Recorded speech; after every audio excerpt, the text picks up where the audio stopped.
Viral হওয়া সেই ছবি ঘিরে যখন সোশ্যাল মিডিয়ায় কেয়া পায়েলকে নিয়ে একের পর এক কটাক্ষ, ট্রোল আর বিতর্ক চলছেই, ঠিক সেই সময় এবার লাইভে এসে নিজের অবস্থান একেবারে স্পষ্ট করে দিলেন অভিনেত্রী কেয়া পায়েল। লাইভে এসে তিনি সরাসরি বলেন, আমি একজন শিল্পী, আমি আমার ইচ্ছা মতো কাজ করতে চাই, আমি কারোর ইচ্ছা মতো চলতে পারবো না।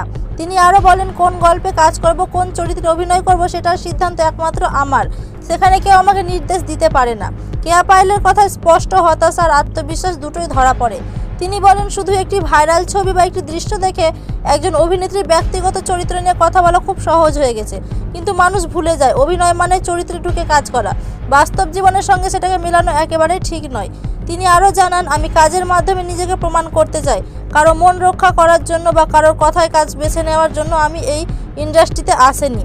লাইভে কেয়া পায়েল স্পষ্টভাবে বলেন, সমালোচনা থাকবে, ট্রোল থাকবে, কিন্তু সেগুলোকে ভয় পেয়ে নিজের সিদ্ধান্ত বদলানোর প্রশ্নই ওঠে না। তার এই বক্তব্য সামনে আসার পর নতুন করে আবার সোশ্যাল মিডিয়ায় আলোচনা শুরু হয়েছে। অনেকেই তার সাহসী অবস্থানকে সাধুবাদ জানাচ্ছে। এই পুরো বিষয়টি নিয়ে আপনার মতামত কি? কমেন্টে জানাতে ভুলবেন না। ধন্যবাদ।